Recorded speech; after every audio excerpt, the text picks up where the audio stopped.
अब मैं बताता हूँ कि हैक हुआ कैसे। ठीक है, यस।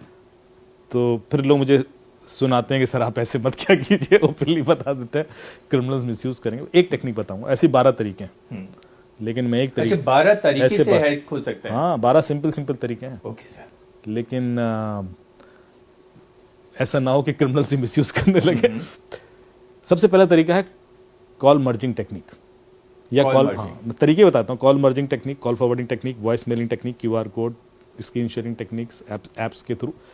तो जो कॉल मर्जिंग टेक्निक है वो कैसे काम करती है, मान लीजिए आप मेरे मित्र हैं ही जी और आपको एक कॉल आता है और वो कॉलर कहता है कि ध्रुव जी, अमित जी ने आपका नंबर दिया और हम एक इवेंट कर रहे हैं दिल्ली में ताज होटल में और आपको इनवाइट करना है और we want you to host that event, या कुछ मीडिया के लोग चाहिए।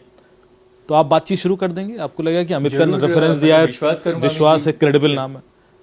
फिर वो कहेगा Dhruv ji I think Amit is also calling you, आप एक काम कीजिए वो कॉल मर्ज कर दीजिए, हम तीनों आपस में बात कर लेते हैं, क्योंकि हमने उनको भी इन्वाइट किया। तो आपको एक और कॉल आ रहा होगा पैरेलली, आप कहेंगे यार ये अमित का नंबर तो नहीं है, नहीं वो उनका वीआईपी नंबर है, आप मर्ज कीजिए ना, बात करते हैं ना अभी तुरंत क्लोज करते हैं इसको। ओके, थोड़ा सा अर्जेंसी दिखाया और आपको लगेगा क्या है, मर्ज कर दिया आपने। जैसे ही आप मर्ज करेंगे आपके अकाउंट से पैसे निकल जाएंगे, या आपका व्हाट्सएप हैक हो जाएगा, या आपका फेसबुक गूगल कुछ हैक हो जाएगा। क्यों हैक हुआ? आपने कोई ओटीपी दिया? नहीं दिया। आपने कोई लिंक क्लिक किया? नहीं। आपने कोई ऐप इंस्टॉल की? नहीं। फिर आपके पैसे क्यों निकले? फिर आपका व्हाट्सएप क्यों हैक हो सकता है? सोचिए, यही टेक्निक है बस। कैसे? मैंने आपने 2 इनकमिंग कॉल मर्ज की। यस। यही क्या? यस। चैलेंज यह था कि दोनों इनकमिंग कॉल अननोन नंबर से थी, इसमें से एक भी नंबर आपके फोन में सेव नहीं था। बिल्कुल करेक्ट। yes. ये वाला भी अननोन था, वो भी अननोन था। yes. बस यही नहीं करना है। ये जो दूसरा कॉल आपको आया वो ओटीपी का कॉल था। आजकल सारे ओटीपीज कॉल पे आते हैं। okay. जो पहले एसएमएस पे आते थे, now you have an option to invite them on call. WhatsApp का ओटीपी कॉल पे भी मंगा सकते हो, yes. बैंक का ओटीपी कॉल पे मंगा सकते हो, गूगल का ओटीपी कॉल पे मंगा सकते हो, फेसबुक का ओटीपी कॉल पे मंगा सकते हो। तो जब वो क्रिमिनल आपसे बात कर रहा है, जो पहला कॉल है वो तो क्रिमिनल का है, वेरी क्लियर। उसने कहा अमित जी का कॉल आ रहा है, अमित का इस कॉल से कोई लेना देना नहीं है। तो दूसरा कॉल वो बैंक का है, वो बैंक के ओटीपी का कॉल है। आपने कॉल मर्ज कर दिया, जैसे ही आप कॉल मर्ज करोगे तो क्रिमिनल को ओटीपी सुनाई दे जाएगा। By the time you realise कि यार ये अमित क्या बोल रहा है, तब तक तो वो रेडी है ना अप्लाई करने को, कोड अप्लाई करेगा और okay. तो आपका ओटीपी ही तोड़ाना है। बिल्कुल।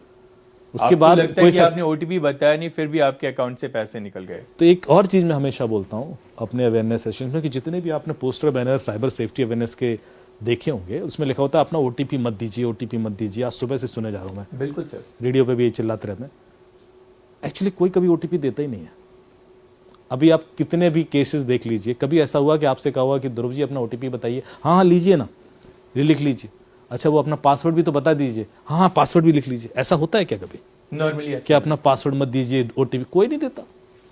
99.99% लोग नहीं देते। बहुत ही रेयर होगा जो शायद दे भी दे।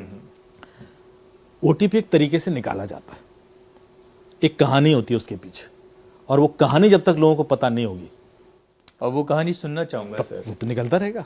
जी बताइए। तो एक बड़ी इंटरेस्टिंग और ओटीपी निकालने की कहानी बताता हूं। मेरे एक मित्र हैं, वो यूएस से आए हुए थे, यूएस में एक कंपनी में काम करते हैं। लखनऊ में थे, अपनी माता जी को थोड़ा सा तीर्थाटन करा रहे थे, वो घुमा रहे थे। तो शायद उस दिन उनको दिल्ली आना था, बनारस से लखनऊ आए होंगे और लखनऊ से दिल्ली आ रहे थे। तो फ्लाइट उसमें थे, एयरपोर्ट पर थे। तो उनकी माता जी थोड़ी सी थकान फील कर रही थी और फिर उसके बाद दिल्ली से शायद वापस यूएस का कोई फ्लाइट था उनका। तो उन्होंने सोचा कि दिल्ली जब लैंड करेंगे उसके बाद जो उनका ड्यूरेशन है अगली फ्लाइट का वो 6-7-8 घंटे का है, तो उस दौरान एयरपोर्ट के पास कोई होटल ले लेते हैं, वहाँ रेस्ट कर लेंगे। तो वो गूगल पे उन्होंने सर्च किया दिल्ली एयरपोर्ट के आसपास कोई होटल, तो उनको एक नंबर मिल गया लेमन ट्री का। अच्छा।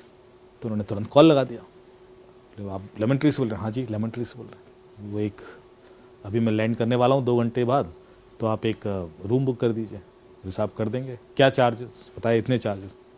बोले यार हमें तो 4 घंटे के लिए चाहिए, आप थोड़ा सा कंसेशन दे दीजिए। बोले सर वो तो अप्रूवल लेना पड़ेगा और ऐसा वैसा। Please please please. फिर थोड़ा ड्रामा किया उसने, हाँ साहब अप्रूवल ले लिया हमने, 1800 रुपये में आपको 4 घंटे के लिए दे देंगे। वेरी गुड यार, मतलब एक अच्छा होटल आपको 4 घंटे की थोड़ा डिस्काउंट दे दिया उसने। तो बोला ठीक है सर आप कर दीजिए बुक। तो बोले आप पेमेंट कर दीजिए। तो बोले आप अपना कार्ड डिटेल दीजिए। बोले कार्ड डिटेल में कैसे दे दूं? बोले अरे मैं आपसे ओटीपी थोड़ी ना मांग रहा हूँ, मैं आपसे कार्ड डिटेल मांग रहा हूँ, ओटीपी मत बताना। हाँ पॉइंट। उसने कार्ड डिटेल दे दिए, उसने कार्ड डिटेल भरे। उसने कहा सर वो 1600 रुपये का मैंने ओटीपी भेजा है, आप देख लीजिए ओटीपी आया होगा। तो उन्होंने देखा 1600 रुपये का ओटीपी आया था। उन्होंने कहा ये लीजिए। उसने ओटीपी डाला, 1600 रुपये चले गए। अब वो बंदा बोला ठीक है मुझे बुकिंग नंबर दे दीजिए। बोले सर वो पेमेंट रिफ्लेक्ट नहीं कर रहा है आप। ओके, कह रहा ऐसे कैसे हो सकता है? और इधर 1600 रुपए कट और दिए। हमारे अकाउंट से निकल गया, एसएमएस आ गया। बोले पता नहीं सर यहाँ रिफ्लेक्ट नहीं कर रहा है, हमारे अकाउंट में आया नहीं अभी तक। तो थोड़ा बहस होने लगी, यार मैं तो निकल गया और मैं तो ऐसा है, और इतने में वो बोर्डिंग अनाउंस हो रही है कि फ्लाइट का, क्योंकि वो टाइमिंग ऐसा है। तो उनको लग रहा है यार क्लोज हो जाए मैटर तो पहुंचूं वहां पे तो क्लियरिटी हो जाए, वरना फिर वही ड्रामा। तो बोलते हैं नहीं नहीं सर वो आया नहीं है पैसा, और अभी मैं कैसे रेफरेंस नंबर दे दूं, और तो जब तक आएगा नहीं कर सकता। एक काम कीजिए सर, आप ना मुझे अपना जो आपके अकाउंट से पैसे निकले हैं, बोले हाँ, तो उसका स्क्रीनशॉट भेज दीजिए तो मुझे कंफर्मेशन आ जाएगी। बोले हाँ कोई दिक्कत नहीं। उसने स्क्रीनशॉट लिया, भेज दिया। अब ये देखिए साइकोलॉजिकल गेम देखना, जो स्क्रीनशॉट भेजना आपके दिमाग में फीड करना था उसका पर्पस, कि आपको लगे कि स्क्रीनशॉट भेजने से कोई दिक्कत नहीं होती। तो आपने स्क्रीनशॉट लिया, भेज दिया, और वो उसने देखा। अब उसका रिएक्शन था, अरे सर यू आर राइट, 1600 रुपए दिए आपने, आपके तो अकाउंट से निकले, अब तो यू एब्सोल्युटली राइट सर। मतलब कितना इमोशनल। अब आप देखिए हाँ, पूरा हर चीज नोटिस कीजिएगा। तो फिर मेरे अकाउंट में क्यों नहीं दिख रहा है, मतलब कहीं गड़बड़ है सर। आप एक काम कीजिए, हो जाता है कई बार सर ऐसा, आप 1 रुपये और ट्रांसफर कीजिए, क्योंकि कई बार क्या होता है वो पिछला वाला ना क्यू में अटक जाता है। तो 1 रुपये जब निकलेगा तो ये वाला भी एसएमएस आ जाएगा। अब पढ़ा लिखा आदमी है, सब जानते हैं कि ऐसा नहीं होता, लेकिन कम्युनिकेशन इतना डेंस हो चुका है, इंटेंस। तो उन्होंने कहा ठीक है साहब 1 रुपये और कर लेते हैं, 1 रुपये में क्या नुकसान है। तो उसने बोले 1 रुपये का फिर ट्रांजेक्शन किया। बोले सर वो ओटीपी आया होगा बता देना। तो इन्होंने देखा तो वो ओटीपी 16,000 रुपये का था। बोले यार ये ओटीपी तो 16,000 का है। बोले नहीं सर 1 रुपये ट्रांसफर किया मैंने। क्या बात कर रहे हो आप, मैं 16,000 क्यों ट्रांसफर करूंगा? अरे बोले नहीं ओटीपी 16,000 का। बोले नहीं नहीं 1 रुपये का, नहीं 16,000 का, 1 रुपये का। अरे आप स्क्रीनशॉट भेजिए सर, स्क्रीनशॉट भेज दो। फिर दोबारा आप समझे नहीं बात को। पहली बार जब स्क्रीनशॉट भेजा था तो उसमें ओटीपी नहीं था, अब जो स्क्रीनशॉट भेज रहा उसमें तो ओटीपी है। आपसे सीधे सीधे ओटीपी नहीं मांगा, आपसे घुमा से स्क्रीनशॉट निकलवा लिया। बात तो वही है ना। तो पहली वाली एक्सरसाइज में उसने सिर्फ आपके दिमाग में डाला कि स्क्रीनशॉट भेजने से दिक्कत नहीं होती। जैसे ही दूसरी बार में स्क्रीनशॉट भेज जाओ, उसने ओ ये क्या कर दिया मैंने तो ओटीपी भेज दिया। तो उसने अप्लाई किया, निकल गए 16,000। ये तो वो फ्लाइट बोर्ड करने वाले थे। तो आप देख रहे टेक्निक्स कितनी सोफिस्टिकेटेड। हर ओटीपी के पीछे कहानी है, और ऐसी 12-13 कहानियां जो ओटीपी चुराने की ही है मेरे पास अलग अलग क्लाइंट से आती।